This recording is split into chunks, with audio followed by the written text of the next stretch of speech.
한겨울 눈보라가 몰아치던 밤, 마을 누구도 거들떠보지 않던 한 아이가 산속 눈더미에서 피투성이 노인을 발견합니다. 노인은 숨이 끊어질 듯한 눈빛으로 아이를 붙잡고 아이는 알면서도 고개를 돌리지 못합니다. 그 노인을 숨긴 곳은 아이가 추위를 피해 몸을 숨기던 마루 밑 비밀 구덩이였습니다. 하지만 그날 밤 눈 위에 남은 핏자국을 따라 험악한 무리들이 오두막을 에워쌉니다. 노인을 내놔라. 이 선택 하나로 아이의 삶은 완전히 바뀌게 됩니다. 구독과 좋아요 눌러주시고 밤빛 야담 지금부터 시작합니다. 온 세상이 하얗게 변해버린 그 지독하고도 시린 한겨울의 밤이었습니다. 살을 에이는 듯한 삭풍이 문틈 사이로 칼날처럼 파고들고 낡은 오두막의 석가래가 비명을 지르며 흔들리던 그런 밤이었지요. 마을 사람들은 저마다 따뜻한 아랫목에 몸을 누이고 고단한 하루를 마무리하고 있었지만 마을 끝머리 외딴 곳에 홀로 떨어진 어느 집에서는 희미한 호롱불만이 쓸쓸하게 일렁이고 있었습니다. 그곳에는 이제 겨우 12살이 된 어린 소년 길수가 살고 있었답니다. 길수는 마을 사람들에게 환영받지 못하는 이름 없는 어린 상역군의 보조였습니다. 대대로 마을의 굳은 일을 도맡아 하며 죽은 자들의 마지막 길을 배웅하던 아버지가 작년 역병으로 갑작스럽게 세상을 떠난 뒤 길수는 그 고단한 업보를 고스란히 물려받아야만 했었지요. 아버지가 세상을 떠난 뒤 길수는 마땅히 그 가업을 이어 아버지처럼 상여를 맸어야 했지만 이제 겨우 12살이 된 소년의 체구는 너무나 작고 왜소했답니다. 무거운 상여를 직접 매기에는 힘이 턱없이 부족했던 탓에 길수는 상여 맨 앞에서 종을 흔들며 망자의 너클 인도하고 무거운 제구들을 지게로 나르는 보조일을 하며 겨우 입에 풀칠을 하고 있었지요. 사람들은 길수를 보면 재수가 없다며 멀리 돌아서 가거나 아이들에게는 절대 근처에도 가지 말라고 신신당부를 하곤 했었습니다. 죽음을 업고 다니는 아이에게 누구도 인사를 건네지 않았지요. 길수의 몸에서는 늘 송장 냄새와 향내 가득한 제사 음식의 냄새가 섞여 난다는 흉흉한 소문이 돌았고 소년이 지나가는 길마다 불길한 기운이 서린다는 수군거림이 끊이지 않았답니다. 하지만 어린 길수는 그 모든 서러움을 묵묵히 견뎌내며 아버지가 남겨준 종을 닦고 또 닦으며 하루하루를 버티고 있었던 것이지요. 상여를 직접 매지는 않았으나 무거운 제사상과 노초대들을 지게에 짊어지고 험한 산길을 오르내리느라 소년의 여린 어깨에는 늘 시퍼런지게 자국이 패어 있었고 동상에 걸려 부어오른 손마디는 소년의 고단한 일상을 그대로 보여주고 있었답니다. 차가운 방 안에서 홀로 추위를 견디던 길수는 마루 밑바닥 아래에 아버지가 예전부터 제구들을 보관하던 깊은 구덩이 그곳에 집더미를 깔아 자신만의 따뜻한 잠자리로 삼고 있었지요. 그러던 어느 눈보라가 몰아치던 밤이었습니다. 길수는 텅 빈 뒤주를 바라보며 맹물로 배를 채우고는 추위를 이기기 위해 구멍난 낡은 이불 하나를 어깨에 망토처럼 두르고 마루 밑 구덩이 속으로 들어가 웅크리고 있었지요. 그때였습니다. 산자락 너머에서 짐승의 울음소리도 아니고 바람소리도 아닌 기이한 신음이 들려오기 시작했었습니다. 길수는 본능적으로 고개를 들었습니다. 죽은 자의 길을 인도하며 다져온 예민한 감각이 무언가 심상치 않은 일이 벌어지고 있음을 말해주고 있었던 것이지요. 소년은 망설임 없이 나갈 채비를 했습니다. 자신의 몸조차 가누기 힘든 추위였지만 누군가 죽음의 문턱에서 부르짖는 그 가냘픈 소리를 외면할 수가 없었던 것이었지요. 길수는 횃불 하나의 의지에 무릎까지 차오른 눈길을 헤치며 산 위로 올라갔습니다. 숨이 턱끝까지 차오르고 눈발이 시야를 가렸지만 소녀는 멈추지 않았답니다. 그렇게 한참을 헤매던 끝에 길수가 발견한 것은 커다란 바위 아래 쓰러져 하얀 눈에 반쯤 덮인 어느 노인이었습니다. 노인은 이미 온몸이 얼음장처럼 차가워진 채 가느다란 숨만을 간신히 내뱉고 있었지요. 옆구리에서는 붉은 선혈이 배어나와 하얀 눈 위를 물들이고 있었고 낡은 옷차림은 그가 얼마나 오랜 시간 길 위를 떠돌았는지를 짐작하게 했었습니다. 소녀는 서둘러 자신이 두르고 온 낡은 이불을 벗어 노인의 몸을 꽁꽁 감싸 안았습니다. 살을 파고드는 칼바람이 소년의 어깨를 때렸지만 길수는 개의치 않았습니다. 자신의 살갗을 파고드는 추위보다 품 안에서 서서히 꺼져가는 이 노인의 생명이 더 소중하게 느껴졌던 것이었지요.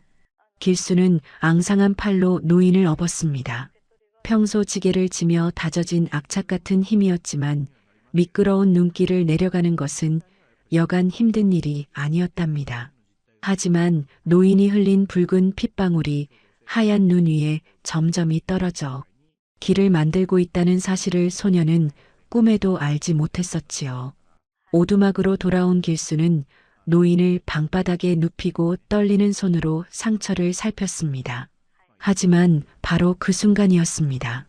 밖에서 거친 발소리와 함께 수많은 횃불 그림자가 문을 두드리기 시작했었지요. 마을 세도가인 최대감의 수하들이었습니다. 그들은 노인이 눈 위에 남긴 핏자국을 따라 이곳까지 들이닥친 것이었지요. 문 밖에서 들려오는 서슬 퍼런 고함에 길수는 심장이 멎는 듯한 공포를 느꼈답니다. 불길한 예감이 소년의 전신을 훑고 지나갔지요. 길수는 재빨리 노인을 부축해 마루 밑 비밀 구덩이 속으로 밀어 넣었습니다. 그리고 낡은 판자를 덮고 그 위에 집더미를 수북하게 쌓아 올려 감쪽같이 흔적을 감췄었지요. 곧이어 몽둥이로 문짝을 때려 부수며 장정들이 방 안으로 밀고 들어왔습니다. 이 안에 숨어든 노인네를 당장 내놓아라 하는 호령이 떨어졌지만 길수는 겁에 질려 몸을 떨면서도 바로 발밑 구덩이 속에서 숨을 죽이고 있을 노인을 생각하며 마음을 굳게 먹었습니다. 여기에는 저밖에 없습니다 하고 소녀는 목이 터져라 외쳤지만 험악한 무리들은 방 안을 샅샅이 뒤지기 시작했었지요. 그들은 몽둥이로 방구석을 헤치고 구석구석을 찔러보았으나 소년이 늘 잠자리로 쓰던 구덩이 위로 낡은 판자가 덮여 있고 그 위로 집더미가 워낙 두껍게 쌓여 있어 노인을 찾아내지는 못했답니다. 그들은 길수의 뺨을 후려치며 침을 뱉고는 투덜거리며 밖으로 나갔었지요. 위기를 넘긴 소녀는 밤새 구덩이 곁을 지키며 노인의 손발을 문질러 주었답니다. 눈을 녹여 노인의 입술을 적셔 주었지요. 그렇게 지쳐 잠이 든 길수는 기이한 예감에 사로잡혔습니다.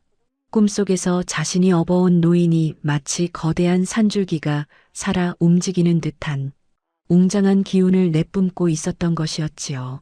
노인의 손이 닿는 곳마다 메마른 땅에서 꽃이 피어나고 소년의 거친 손마디가 씻은 듯이 낫는 듯한 착각에 빠졌었지요.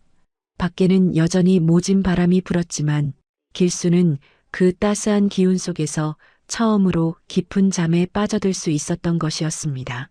하지만 이 평화로운 인연 뒤에는 소년의 운명을 송두리째 뒤흔들 거대한 탐욕의 그림자가 서서히 다가오고 있었던 것이었지요. 기적 같은 밤이 지나고 오두막 너머로 시린 겨울 아침의 햇살이 창백하게 비쳐들기 시작했습니다. 눈보라는 잦아들었지만 산자락에서 불어오는 칼바람은 여전히 문틈을 때리고 있었지요. 길수는 밤새 뜬 눈으로 마루 밑 구덩이 곁을 지키다가 밖이 환해지는 것을 확인하고는 조심스럽게 판자를 들어 올렸답니다. 그 아래에는 간신히 죽음의 고비를 넘긴 노인이 얕은 숨을 내쉬며 누워 있었지요. 길수는 전날 노인을 업고 오느라 엉망이 된 자신의 손마디를 문지르며 눈을 녹여 따뜻하게 데운 물을 한 사발 들고 구덩이 안으로 내려갔었지요. 그때였습니다. 굳게 감겨있던 노인의 눈꺼풀이 파르르 떨리더니 마침내 천천히 눈을 뜨기 시작한 것이었지요. 노인의 눈동자는 마치 깊은 산속의 맑은 웅덩이처럼 깊고도 투명했습니다. 하지만 그 맑은 눈빛 뒤에는 아무것도 담겨 있지 않은 듯한 묘한 허전함이 서려 있었답니다. 길수는 노인의 입술에 물을 적셔주며 조심스럽게 물었지요. 할아버지, 정신이 좀 드셔요? 여기가 어딘지 아시겠습니까? 하지만 노인은 대답 대신 멍하니 천장을 바라보더니 이내 자신의 손을 내려다보았었지요. 그리고는 아주 느리고 갈라진 목소리로 자신이 누구인지, 어디서 왔는지, 이름이 무엇인지조차 도무지 기억나지 않는다고 나직하게 의조리는 것이었지요. 소녀는 가슴이 덜컥 내려앉았습니다. 목숨은 구했지만 정처 없는 길 위에서 기억을 잃어버린 노인의 처지가 부모를 잃고 홀로 남겨진 자신의 모습과 너무나 닮아 보였기 때문이었지요. 그날 이후 어린 상혁군과 이름 없는 노인의 기묘한 동거가 시작되었습니다. 노인은 기력을 조금씩 회복해갔지만 자신의 과거만큼은 영영 떠올리지 못했었지요. 하지만 참으로 신기한 일이 벌어지기 시작했답니다. 평범한 일상 속에서는 멍하니 앉아있던 노인이 땅과 관련된 것만 마주하면 전혀 다른 사람처럼 변하는 것이었지요. 그러던 어느 날이었습니다. 길수가 상여일을 마치고 돌아와 산기슭 무덤가에서 묻혀온 흙이 잔뜩 묻은 낡은 집신을 마루 위에 올려두었을 때였습니다. 노인은 멍하니 앉아있다가도 그 집신을 보자마자 본능적으로 손을 뻗었지요. 그리고는 그 흙 한 줌을 손끝으로 비벼보더니 급기야는 입술에 살짝 대어 맛을 보는 것이 아니겠습니까? 소녀는 깜짝 놀라 노인을 말리려 했지만 노인의 눈빛은 이미 예전의 멍한 빛이 아니었습니다. 노인은 흙을 씹으며 나직하게 말했었지요. 이 흙은 피눈물을 머금었구나. 물길이 뒤틀려 있고 뱀의 혀가 감도는 차가운 땅의 냄새가 나. 이 땅에 누운 이는 평온할 수가 없겠어. 길수는 그 말을 듣는 순간 소름이 돋았습니다. 그 집신에 묻은 흙은 바로 어제 마을에서 행패를 부리던 어느 사람의 아버지를 묻고 온 물기가 축축하게 고여있던 골짜기 밑의 땅이었기 때문이었지요. 소녀는 그때부터 노인이 범상치 않은 인재라는 사실을 직감했답니다. 노인은 자신이 누구인지는 잊었어도 평생 땅의 기운을 읽으며 살아온 그 몸의 감각만큼은 죽지 않고 살아있었던 것이었지요. 길수는 그때부터 상여일을 하러 나갈 때마다 노인에게 이것저것을 묻기 시작했습니다. 할아버지, 오늘 갈 자리는 산등성이 뒤편인데 거기는 어떤가요? 노인은 자신의 무릎에 얼굴을 묻고 있다가도 길수가 묘사하는 산의 모양이나 들고 온 흙을 보면 막힘없이 지혜를 툭툭 던졌었지요. 땅은 사람의 얼굴과 같단다. 웃는 땅이 있고 슬프게 우는 땅이 있지. 웃는 땅에 부모를 모시면 자손이 번성하지만 우는 땅에 모시면 집안에 피바람이 부는 법이야. 소녀는 노인의 가르침을 스펀지가 물을 빨아들이듯 빠르게 흡수해 갔습니다. 비록 아버지를 잃고 천대받는 상혁군 보조로 살아가고 있었지만 노인을 만난 뒤로 길수의 눈에는 이전과는 다른 세상이 보이기 시작한 것이었지요. 길수는 노인이 가르쳐준 대로 땅의 냄새를 맡고 바람의 흐름을 살피며 차츰 어린 직관으로서의 눈을 뜨기 시작했답니다. 노인은 이름도 없이 그저 노주생이라 불리며 소년의 곁을 지켰지만 두 사람 사이에는 피보다 진한 유대감이 쌓여가고 있었지요. 노인은 길수의 부어오른 동상 상처의 특정 자리에 있는 흙을 개어 발라주며 소년을 보살폈고 길수는 노인을 위해 산에서 땔감을 구해오고 굶주린 배를 움켜쥐며 노인의 끼니를 챙겼었지요. 흙을 읽는 법을 배우며 소년의 눈빛은 더욱 깊어졌고 노인의 기억 없는 지혜는 소년에게 세상 그 무엇보다 강력한 무기가 되어가고 있었던 것이었습니다. 동지가 지나고 소환이 다가오면서 산천은 더욱 꽁꽁 얼어붙어 만물이 숨을 죽인 듯한 고요한 나날이 이어졌습니다. 길수의 오두막은 여전히 가난에 찬 기운이 감돌았지만 그곳에는 이전과는 다른 신비로운 온기가 배어나오기 시작했었지요. 기억을 잃은 노주생은 여전히 자신이 누구인지 말하지 못했지만 땅을 대하는 그 본능적인 몸짓만큼은 날이 갈수록 예리해졌답니다. 노인은 길수가 일터에서 돌아올 때마다 무더운 흙을 맛보거나 오두막 뒷산의 능선을 멍하니 바라보며 소년에게 기이한 가르침을 건네곤 했었지요. 산은 살아있는 용과 같아서 꼬리를 치는 곳이 있고 머리를 맞대고 잠든 곳이 있단다. 너는 상여를 메고 갈 때 발바닥으로 전해지는 땅의 떨림을 느껴야 해 하며 노인은 나직하게 의조렸답니다. 길수는 노인의 그 모호하면서도 서슬퍼런 가르침을 가슴 깊이 새기며 이제는 단순히 망자를 나르는 아이가 아니라 땅의 숨결을 읽는 어린 직관으로 서서히 거듭나고 있었던 것이지요. 그러던 어느 날이었습니다.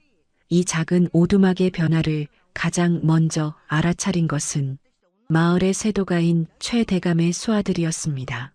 최대감은 자신의 가문이 1000년 동안 부귀영화를 누릴 천하 명당을 찾기 위해 전국의 이름난 직관들을 불러 모으고 있었지만 늘 그들의 말에 의구심을 품고 있었답니다. 그렇게 욕심으로 가득 차 있던 중에 상혁군 보족꼬맹이가 직관보다 용하다더라.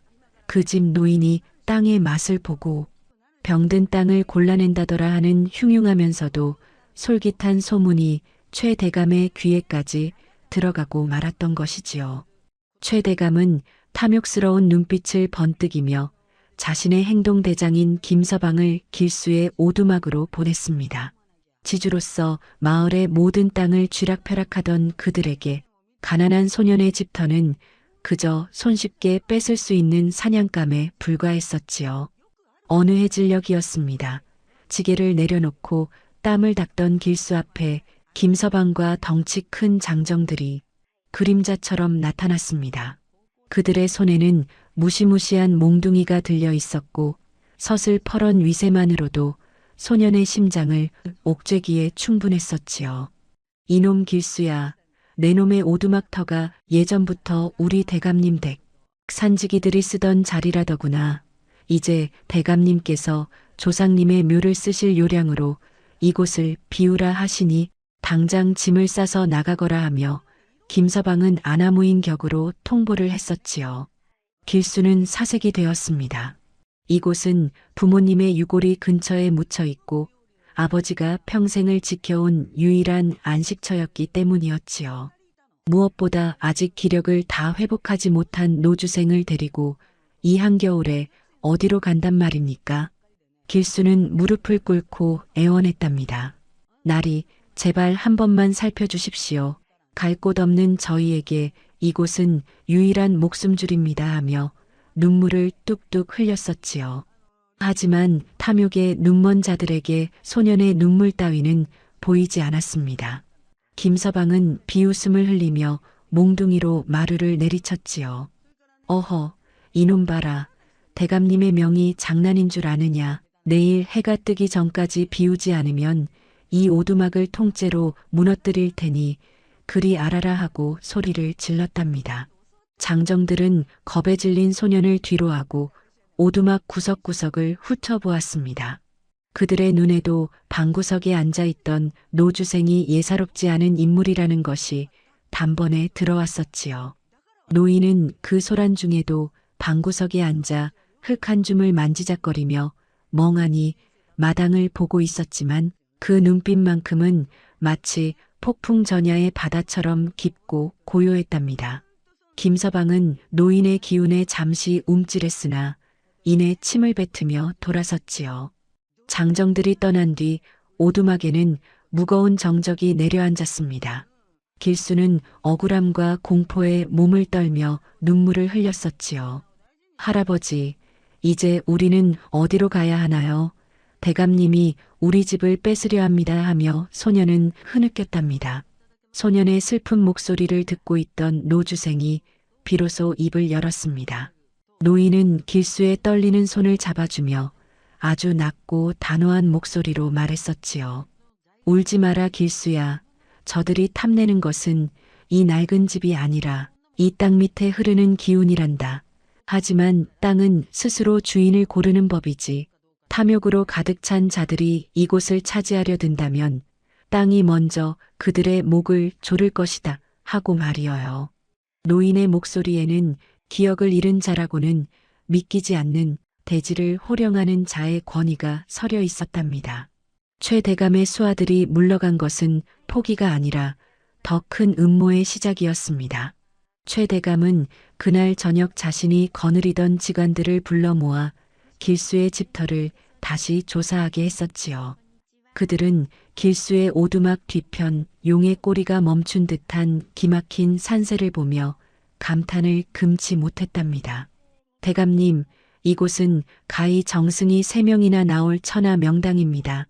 다만 이곳의 기운을 누르려면 지금 사는 저천한 상역군 놈들의 흔적을 완전히 지워야 합니다. 하고 직원들이 부추겼지요. 그 말에 최 대감의 탐욕은 걷잡을 수 없이 타올랐습니다. 그는 이제 단순히 땅을 뺏는 것이 아니라 소년과 노인을 이 땅에서 완전히 몰아내고 그 자리를 차지하려는 무서운 계획을 세우기 시작한 것이었지요. 밤은 깊어가고 눈보라는 다시금 오두막을 거세게 몰아쳤습니다. 길수는 잠든 노인의 얼굴을 바라보며 결심했습니다. 아버지가 지켜온 이 땅을, 그리고 자신을 살려준 이 할아버지를 절대 뺏기지 않겠다고 말입니다. 소녀는 노인에게 배운 대로 땅의 기운을 다스리는 지혜를 짜내기 시작했지요. 그것은 힘없는 소년이 거대한 권력에 맞서 싸울 수 있는 유일한 무기였던 것이었습니다. 하지만 최 대감의 장정들이 다시금 횃불을 들고 오두막을 향해 다가오는 발소리가 멀리서 들려오기 시작했었지요. 살을 에이는 추위보다 더 차가운 인간의 욕망이 소년과 노인의 목숨을 위협하며 어둠 속에서 번뜩이고 있었던 것이었습니다. 길수는 아버지가 남겨준 종을 꽉 쥐었습니다. 그 종소리가 명당의 기운을 깨울지 아니면 흉당의 저주를 부를지 아무도 알지 못하는 절체절명의 밤이 깊어만 가고 있었던 것이지요.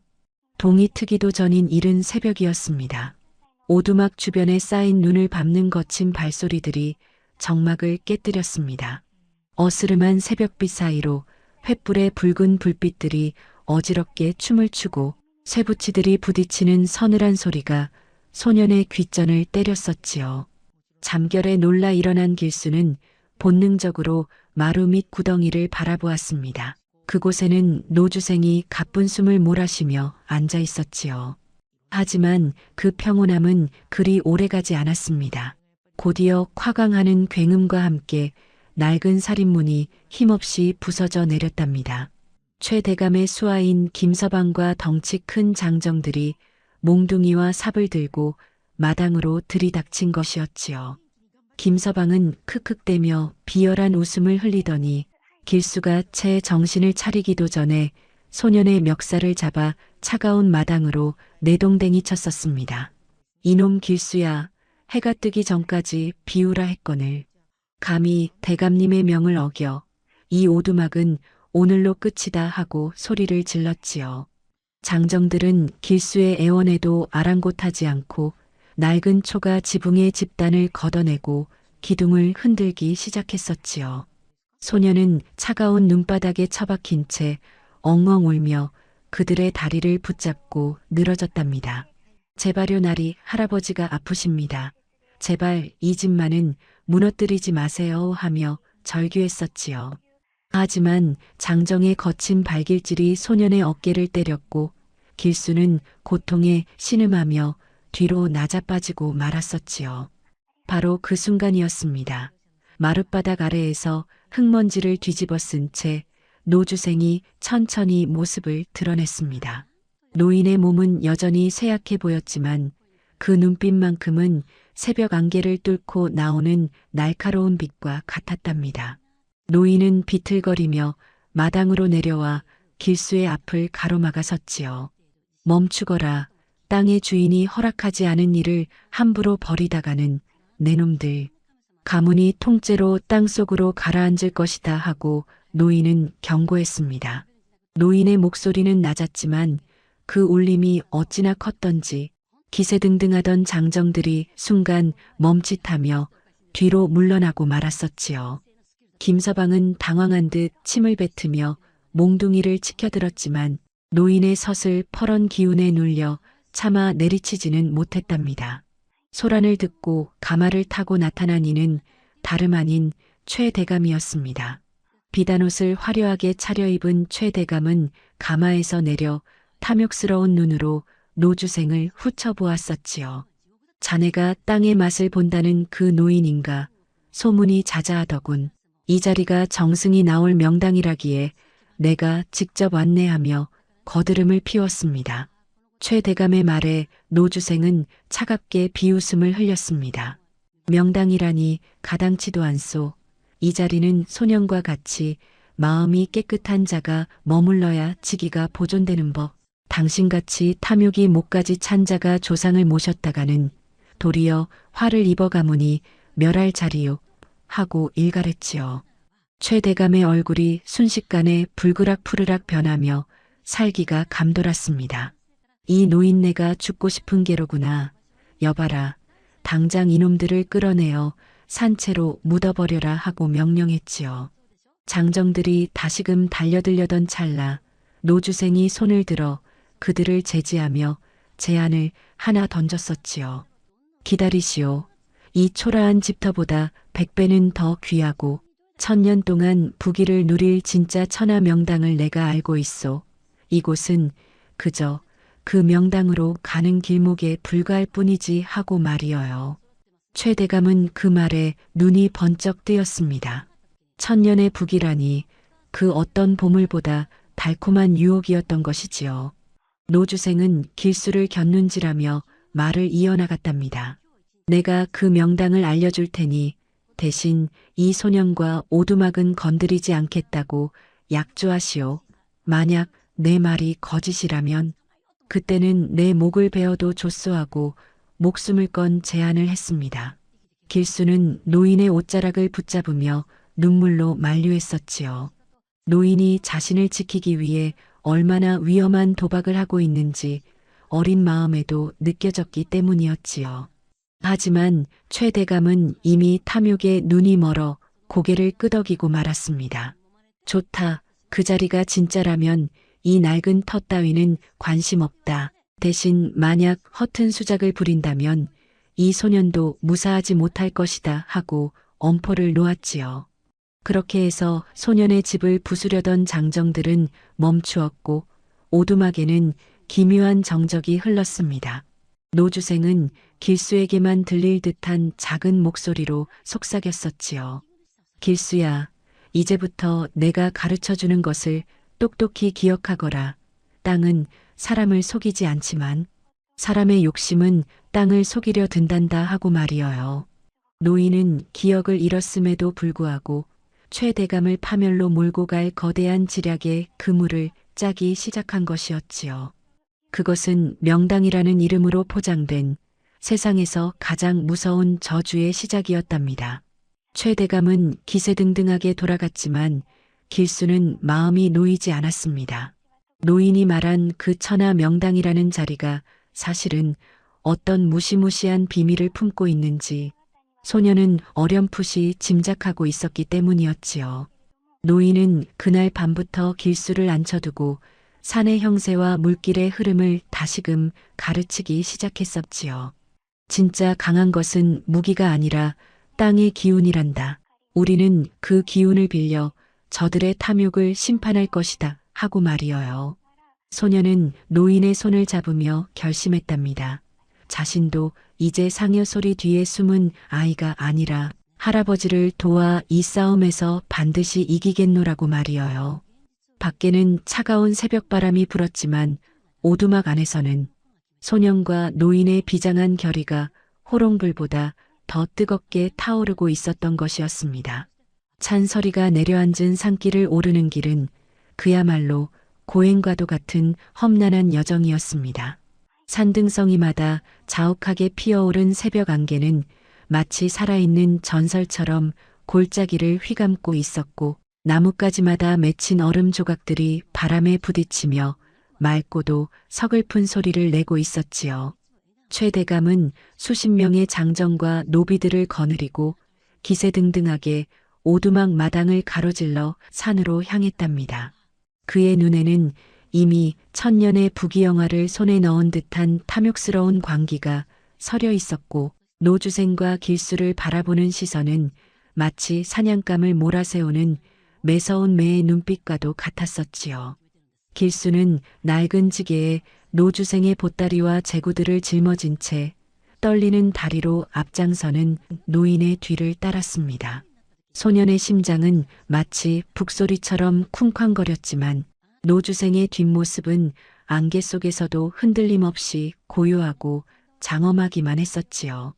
산을 오르는 길은 가파른 절벽을 지나고 얼어붙은 계곡을 건너야 하는 험로의 연속이었습니다. 노주생은 가끔 발걸음을 멈춰서서 지팡이로 땅을 툭툭 치기도 하고 메마른 풀뿌리 아래의 흙을 만져보기도 하며 신중을 기했었지요. 최대감은 거친 숨을 몰아쉬며 노인의 뒤를 바짝 쫓았고, 혹시라도 노인이 다른 마음을 품고 도망칠까봐 수하들을 시켜 겹겹이 포위하며 감시를 늦추지 않았답니다. 그러던 중이었습니다. 노주생이 산의 중턱에 이르러 갑자기 발걸음을 멈추더니 바람의 냄새를 맡듯 코를 킁킁거리며 사방을 살피기 시작하는 것이었지요. 노인의 눈빛은 순간적으로 형형하게 빛났고 최대감을 향해 나직하지만 힘 있는 목소리로 말했습니다. 여기서부터는 말소리를 죽여야 하오. 땅의 신령이 잠에서 깨어나 기운을 흐트릴 수 있으니 발소리 하나까지 조심해야 할 것이오 하고 말이어요. 최대감은 노인의 서슬 퍼런 위험에 압도되어 수하들에게 엄명을 내리고는 스스로 까치발을 들고 노인의 뒤를 따랐었지요. 길수는 노인이 가리키는 방향을 보며 등 뒤로 차가운 식은땀이 흐르는 것을 느꼈습니다. 노주생이 가리킨 곳은 겉으로 보기에는 양지 바르고 포근한 명당처럼 보였지만 길수가 그동안 몰래 배운 바에 따르면 그곳은 물길이 꼬이고 습한 기운이 고여있는 아주 불길한 자리였기 때문이었지요. 노주생은 길수를 슬쩍 쳐다보더니 아무 말 없이 흙 한 줌을 쥐어 소년의 손바닥에 올려두었답니다. 길수는 그 흙을 비벼보며 가슴이 내려앉는 것을 느꼈었지요. 겉은 고와 보였으나 속은 썩은 나무뿌리의 냄새와 함께 차가운 냉기가 뼛속까지 스며드는 그야말로 죽음의 땅이었던 것이었습니다. 마침내 안개가 서서히 걷히며 노주생이 점찍은 자리가 그 웅장한 모습을 드러냈습니다.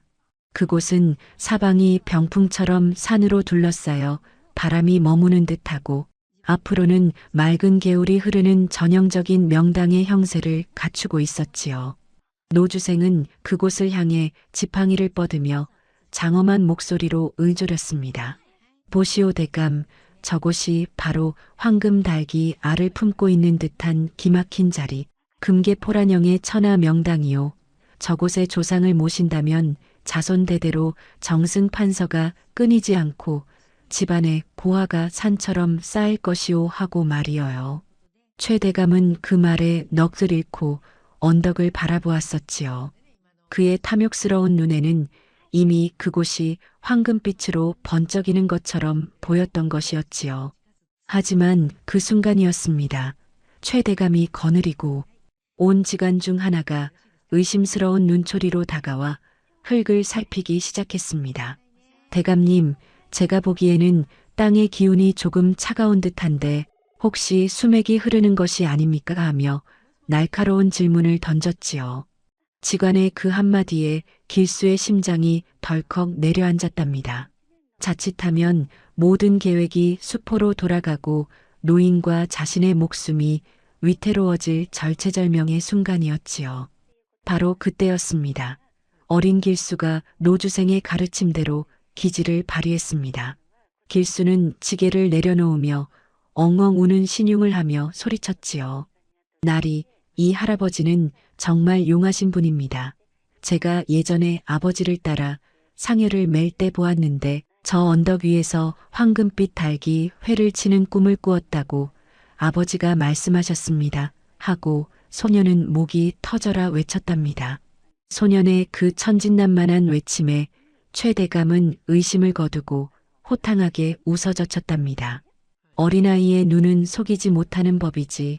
지관놈아, 내 놈의 실력이 부족하여 저 신비로운 기운을 보지 못하는 것뿐이다 하며 최대감은 도리어 자신의 지관을 꾸짖었었지요.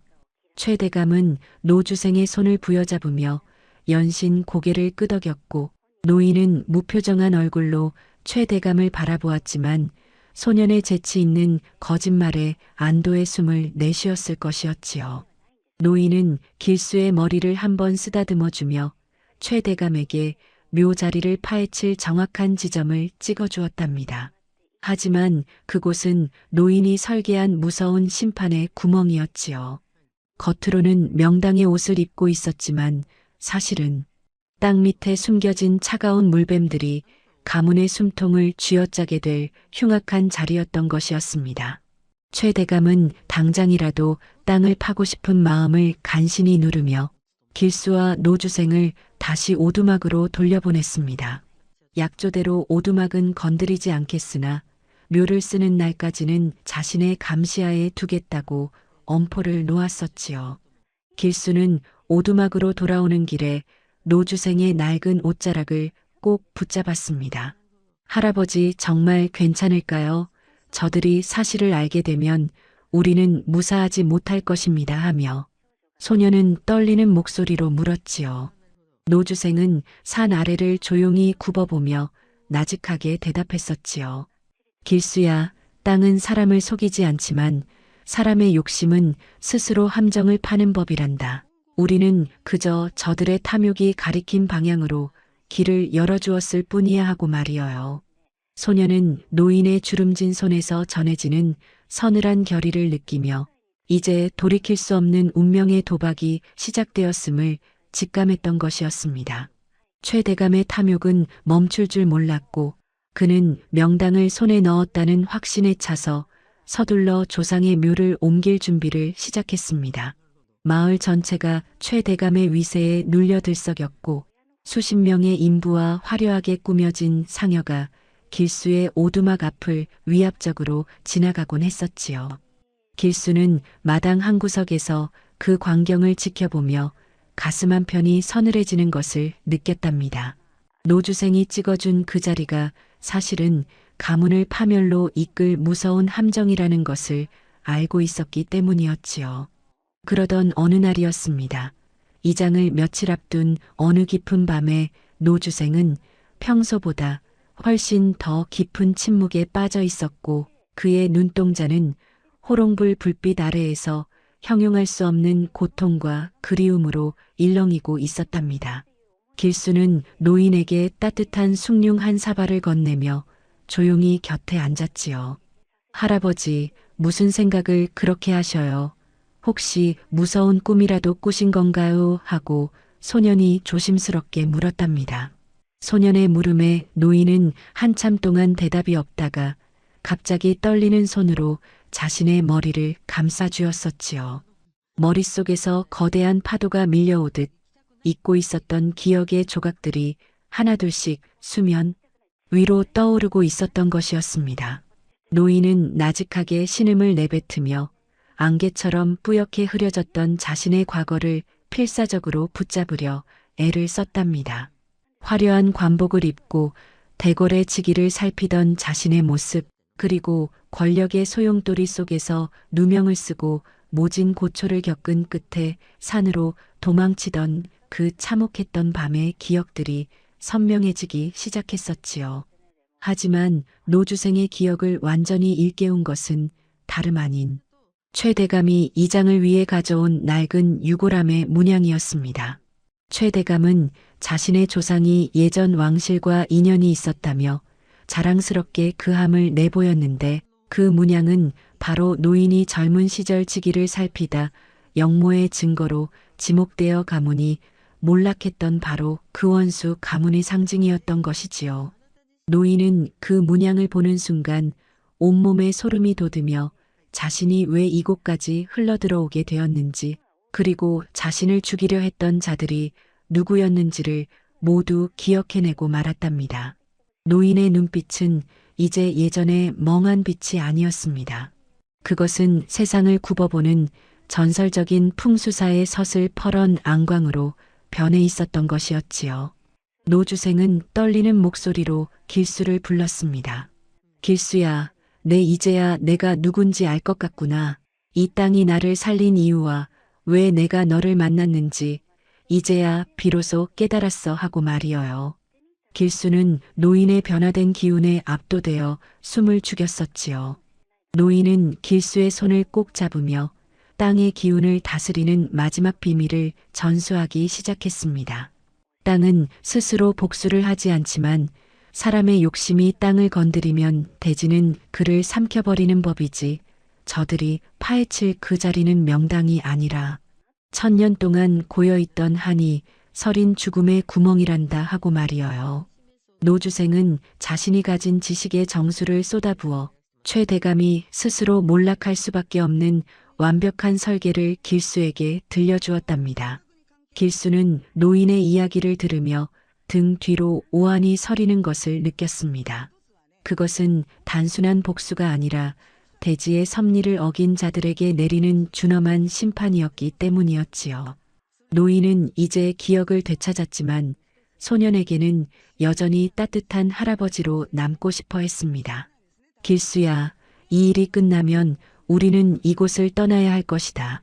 권력의 눈은 무서운 법이니 우리는 더 깊은 산으로 들어가 땅의 평화를 지키며 살아가자구나 하고 소년의 어깨를 토닥였지요. 소년은 고개를 끄덕이며 노인의 품에 얼굴을 묻었었지요. 밖에는 여전히 겨울바람이 울부짖고 있었지만 두 사람의 마음속에는 이제 다가올 심판의 날을 향한 비장한 결의가 단단하게 자리 잡고 있었던 것이었습니다. 이장을 하루 앞둔 날 오후였습니다. 최 대감의 수하들이 다시금 오두막으로 들이닥쳤습니다. 그들은 노주생과 길수를 감시하기 위해 마당에 천막을 치고 밤샘 감시를 시작했었지요. 최 대감은 노인의 비범함을 이미 눈치채고 일이 끝난 뒤에 그를 자신의 수하로 삼거나 아니면 아예 입을 막아버릴 무서운 계획을 세우고 있었던 것이었지요. 노주생은 이를 미리 짐작한 듯 길수에게만 들리는 작은 목소리로 마지막 당부를 남겼답니다. 내일 땅이 열릴 때 너는 절대로 그 구덩이를 보지 말거라. 어떤 소리가 들려도 뒤를 돌아보지 말고 오직 내 지팡이 끝만 보고 달려야 한다 하고 말이어요. 소년은 노인의 손을 잡으며 결심했습니다. 자신도 이제는 할아버지를 지키는 든든한 보호자가 되겠노라고 말이어요. 밤은 깊어가고 대지는 숨을 죽인 채 다가올 격동을 기다리고 있었습니다. 최 대감의 장정들은 횃불을 밝히며 술을 마시고 있었지만 노주생과 길수는 어둠 속에서 조용히 짐을 꾸리며 마지막 밤을 보내고 있었지요. 기억을 되찾은 노인은 이제 더 이상 초라한 노숙자가 아니었습니다. 그는 대지의 기운을 손바닥 위에 올려놓고 만지는 산맥의 주인과도 같은 위엄을 내뿜고 있었답니다. 소년은 그런 할아버지의 모습에서 거대한 산의 형상을 보았고 자신들이 걸어갈 길이 결코 외롭지 않을 것임을 직감했던 것이었지요. 하지만 오두막 문 밖에서 들려오는 장정들의 거친 웃음소리는 내일 벌어질 일이 결코 순탄치 않을 것임을 예고하고 있었던 것이었습니다. 마침내 하늘도 숨을 죽인 듯 고요하고도 시린 운명의 이장날이 밝았습니다. 새벽부터 최 대감의 집 앞은 수많은 하인과 장정들 그리고 화려하게 치장된 상여로 인산인해를 이루었지요. 최 대감은 번쩍이는 비단 도포를 걸치고 거만하게 가마에 올라탔으며 그 뒤를 노주생과 길수가 삼엄한 감시 속에 따랐었지요. 산길을 오르는 길수의 등 뒤로는 차가운 식은땀이 흘렀지만 노주생은 마치 거대한 바위처럼 묵묵히 앞을 향해 걸었답니다. 노인의 지팡이가 얼어붙은 땅을 짚을 때마다 울리는 둔탁한 소리는 마치 잠들어 있던 대지를 깨우는 북소리처럼 엄숙하고도 서글프게 들려왔었지요. 길수는 노인의 옷자락을 꼭 잡고 발걸음을 옮기며 어제 노인이 당부했던 말을 가슴속으로 수만 번 되뇌었답니다. 절대로 뒤를 돌아보지 말라던 그 서슬퍼런 목소리가 귓가에 쟁쟁하게 울리고 있었던 것이었지요.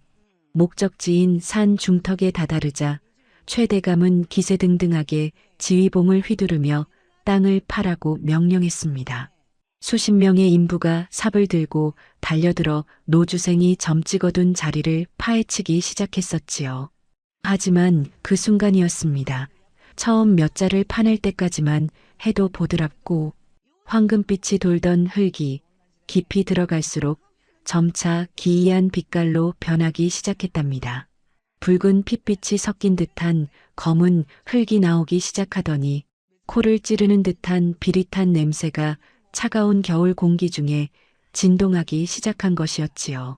곁에서 지켜보던 노련한 직원들이 당황하여 수군거리기 시작했지만 탐욕에 눈이 먼 최대감은 노인의 말만 믿고 더욱 깊이 파라고 호통을 쳤었지요.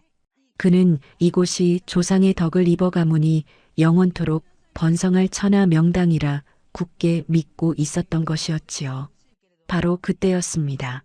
인부의 삽끝에서 쩍 하는 기괴한 소리가 들리더니 구덩이 밑바닥에서 차가운 냉기가 폭풍처럼 솟구쳐 올랐습니다. 노주생이 황금 닭이 알을 품은 자리라 일컬었던 그곳은 사실 천년 동안 고여있던 차가운 지하수가 소용돌이치는 죽음의 구멍이었던 것이었지요. 맑은 물이 아니라 시커먼 진흙탕 물이 분수처럼 뿜어져 나왔고 그 안에는 흉측하게 뒤엉킨 물뱀들이 어지럽게 꿈틀대며 튀어나왔답니다. 현장은 순식간에 아수라장이 되었고 인부들은 비명을 지르며 구덩이 밖으로 도망치기 시작했었지요. 최대감은 사색이 되어 구덩이 속을 들여다보았지만 이미 상황을 돌이킬 수는 없었답니다. 그러자 참으로 믿기지 않는 일이 벌어지기 시작했습니다. 단순히 땅이 무너지는 것이 아니라 최대감 가문의 모든 운명을 지탱하던 기운이 그 구덩이 속으로 빨려 들어가기 시작한 것이었지요. 조상의 뼈를 잘못 모시면 그 화가 자손에게 즉각 미친다 하였으니 그 흉한 기운이 최대감의 집안을 뿌리째 뒤흔들기 시작한 것이었지요. 구덩이 주변의 집안이 힘없이 무너지며 최대감이 정성껏 준비한 화려한 유골함이 시커먼 흙탕물 속으로 가라앉았습니다. 최대감은 그것이 단순히 물건이 아니라 자신의 가문이 누려온 부귀영화와 권력의 상징이 영영 사라지는 것임을 직감하고 실성한 듯 울부짖었었지요. 안 된다. 내 가문이 내 천년의 영화가 하며 최대감은 미친 사람처럼 구덩이로 뛰어들려 했으나 수하들이 간신히 그를 붙잡았답니다. 노주생은 그 참혹한 광경을 차갑고도 서글픈 눈으로 바라보며 길수의 손을 꽉 잡았습니다. 길수야, 지금이다. 땅이 입을 벌릴 때 우리는 이곳을 벗어나야 해 하고 말이어요. 노인은 최대감의 수하들이 당황하여 우왕좌왕하는 사이를 틈타 미리 보아둔 험한 바위 틈새로 길수를 이끌었지요. 최대감은 뒤늦게 정신을 차리고 노주생을 찾아 소리쳤습니다. 이 노인네가 나를 속였구나. 저놈들을 당장 잡아라. 산채로 묻어버려야 내 한이 풀리겠다 하고 광기에 어린 명령을 내렸지요. 최대감의 지시를 받은 김서방과 장정들이 몽둥이를 들고 길수와 노인을 추격하기 시작했었지요. 그들의 눈에는 가문을 망친 자들에 대한 도끼와 죽이고야 말겠다는 서슬퍼런 광기가 가득했었답니다.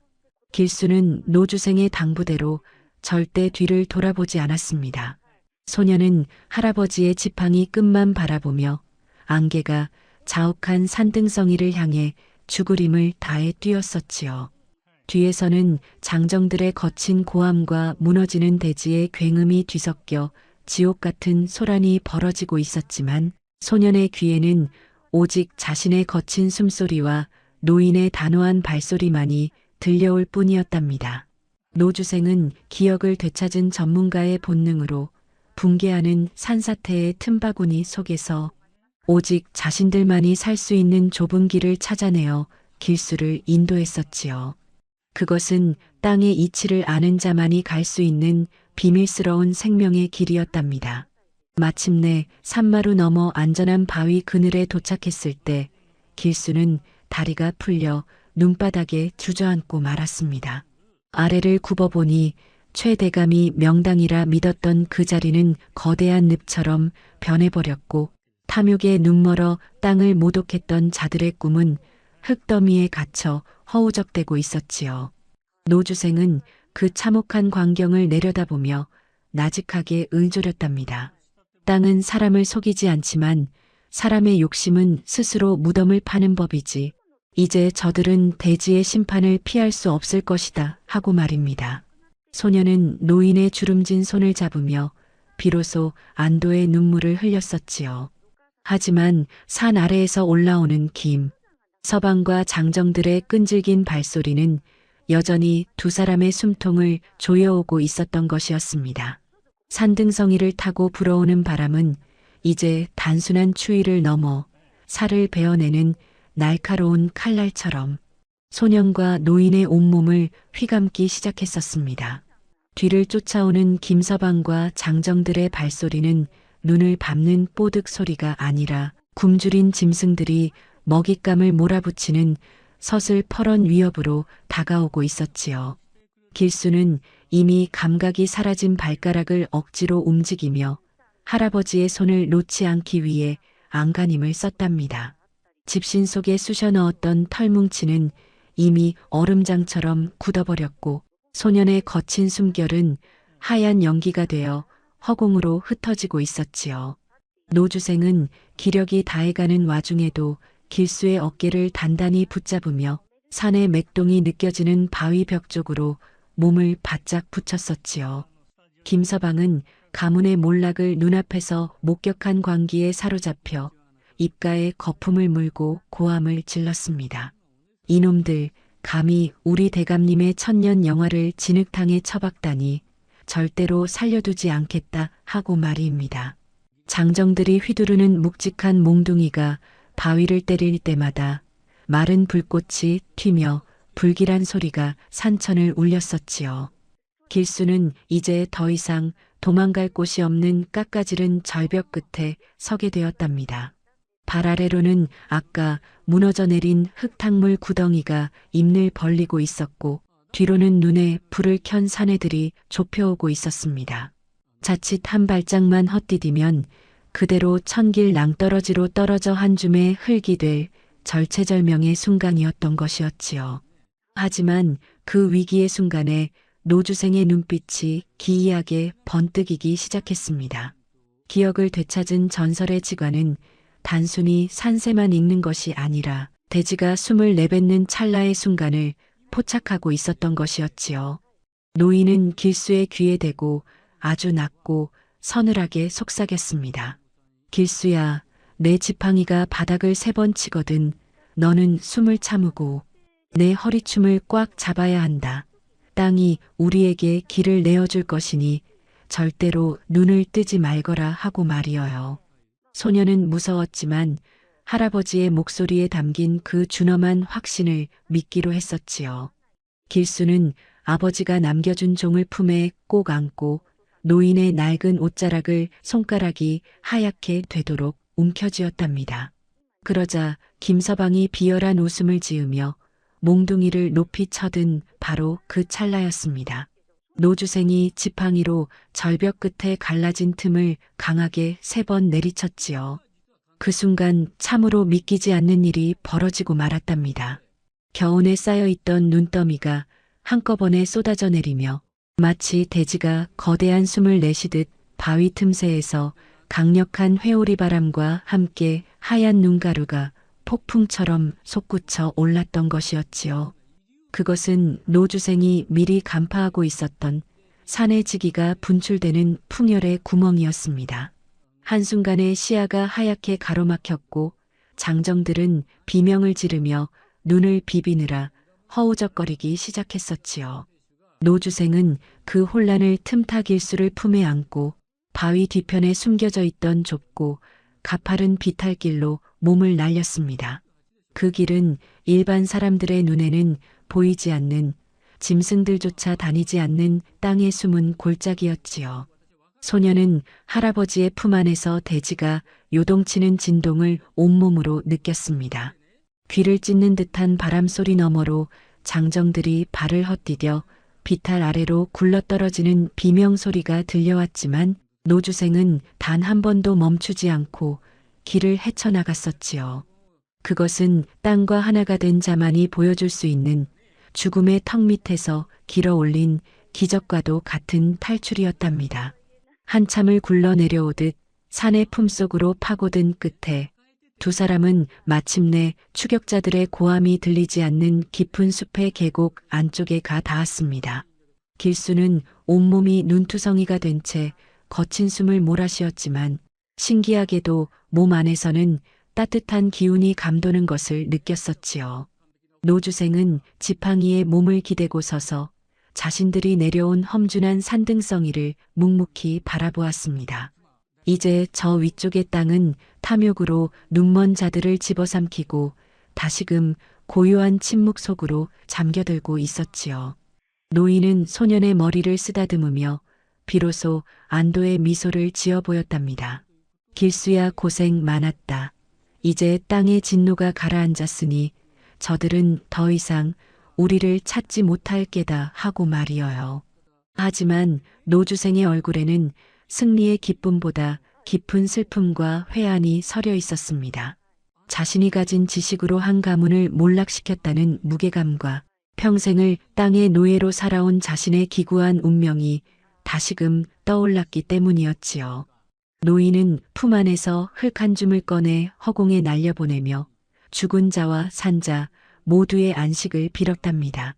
길수는 그런 할아버지의 옆모습을 보며 진정한 명당이란 땅의 모양새에 있는 것이 아니라 그 땅을 대하는 사람의 마음에 있다는 사실을 아주 조금은 이해할 수 있을 것 같았지요. 소녀는 젖은 옷을 털어내며 할아버지의 손을 잡고 다시금 발걸음을 옮길 준비를 했었지요. 이제 두 사람은 더 이상 쫓기는 도망자가 아니었습니다. 땅의 이치를 깨닫고 대지와 함께 걷는 새로운 여행자가 된 것이었지요. 최대감의 권세도 상혁군 보조의 서러움도 모두 저 산 너머 흙탕물 속에 묻어버린 채 두 사람은 오직 땅의 진실만을 따라 걷는 여정을 시작하려 하고 있었던 것이었습니다. 숲은 다시금 깊은 어둠에 잠겼지만 소년의 마음속에는 할아버지가 가르쳐준 푸른 기운이 호롱불처럼 밝게 빛나고 있었답니다.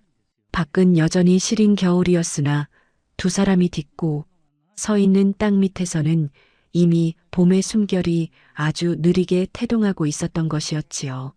시간은 무심하게 흘러 그 지독했던 겨울의 상처를 씻어내듯 대지 위에는 다시 푸른 싹들이 돋아나기 시작했습니다. 사람들의 기억 속에서 길수와 정체 모를 노인의 이야기는 전설처럼 희미해졌지만 마을 사람들은 여전히 그날의 기이한 사건을 이야기하곤 했지요. 최 대감의 기와집은 원인 모를 화재로 한순간에 잿더미가 되었고 탐욕으로 쌓아 올린 가문의 영광은 노주생이 예언한 대로 흔적도 없이 사라졌습니다. 사람들은 그것을 명당의 저주라 불렀지만 사실 그것은 땅을 욕심의 도구로 삼았던 인간이 스스로 불러온 필연적인 결과였습니다. 소동이 가라앉은 뒤로 길수와 노주생을 보았다는 이는 없었습니다. 하지만 전국 팔도의 험한 산줄기를 타고 다니는 사람들 사이에서는 기이한 소문이 돌았습니다. 앞이 잘 보이지 않는 노인과 지게를 진 소년이 가난한 백성들의 무덤가를 찾아다니며 아무런 데가 없이 묘자리를 봐준다는 이야기였지요. 그들이 손을 대는 자리마다 흉당은 명당으로 변하고 슬픔에 잠겨 있던 사람들의 마음에는 평안이 찾아왔습니다. 길수는 이제 더 이상 죽은 자의 뒤를 따르던 아이가 아니었습니다. 그는 노주생의 곁에서 땅의 깊은 숨결을 배우고 세상의 아픔을 어루만질 줄 아는 어엿한 지간으로 성장해 있었습니다. 노주생은 기력이 다해가는 마지막 순간까지 길수에게 땅의 진실을 전했습니다. 땅은 만물을 품어주는 어머니와 같단다. 우리가 흙에서 태어나 흙으로 돌아가는 것은 슬픈 일이 아니라 가장 따뜻한 품으로 돌아가는 안식이란다 하고 노인은 나직하게 말했습니다. 그는 자신의 기억을 모두 되찾았음에도 과거의 권세에 연연하지 않았습니다. 오직 길수의 손을 잡고 산맥의 흐름을 살피며 자신이 저질렀던 과거의 실수를 땅의 자애로움으로 갚아나가는 일에만 전념했지요. 길수는 그런 할아버지의 뒷모습을 보며 진정한 명당이란 높은 자리에 앉아 억지로 얻어내는 것이 아님을 깨달았습니다. 화창한 봄날 노주생은 길수와 함께 올랐던 어느 이름 모를 산마루에서 평화롭게 눈을 감았습니다. 노인은 죽음을 맞이하는 순간에도 미소를 짓고 있었으며 그가 누운 자리는 신기하게도 따스한 햇볕이 종일 머물고 주변에는 향기로운 들꽃들이 흐드러지게 피어났습니다. 그것은 대지가 평생을 자신과 대화하며 살아온 위대한 직관에게 내어준 마지막 안식처였습니다. 길수는 할아버지를 그 따뜻한 땅 속에 정성껏 모셨습니다. 그리고 노인이 남겨준 지팡이를 짚고 다시 길을 떠났습니다. 이제 소년의 눈에는 단순히 산과 들이 보이는 것이 아니었습니다. 땅 밑에 흐르는 생명의 맥동과 하늘의 기운이 조화를 이루는 경이로운 이치가 한눈에 들어왔습니다. 길수는 더 이상 외롭지 않았습니다. 비록 아버지는 떠나고 스승도 곁에 없었지만 자신이 딛고 서 있는 모든 대지가 자신의 친구이자 가족이었기 때문입니다. 소녀는 지게를 고쳐 메고 가난한 이들의 마을을 향해 천천히 발걸음을 옮겼습니다. 진짜 명당은 풍수지리의 복잡한 이론 속에 있는 것이 아니라 사랑하는 이를 아끼는 마음과 올바른 길을 걷고자 하는 의지 속에 있습니다. 탐욕으로 가득 찬 자에게는 천하의 길지도 결국 무덤이 될 뿐이고 마음이 맑은 자에게는 척박한 돌산도 아늑한 안식처가 된다는 이치를 길수는 평생토록 세상에 전하며 살았습니다. 소년이 흔드는 종소리는 맑고 청아하게 울려 퍼지며 방황하는 영혼들을 따뜻하게 인도했습니다. 밖은 여전히 거친 세상이었으나 길수의 발걸음이 닿는 곳마다 땅은 부드럽게 몸을 낮추어 축복해주고 있었습니다.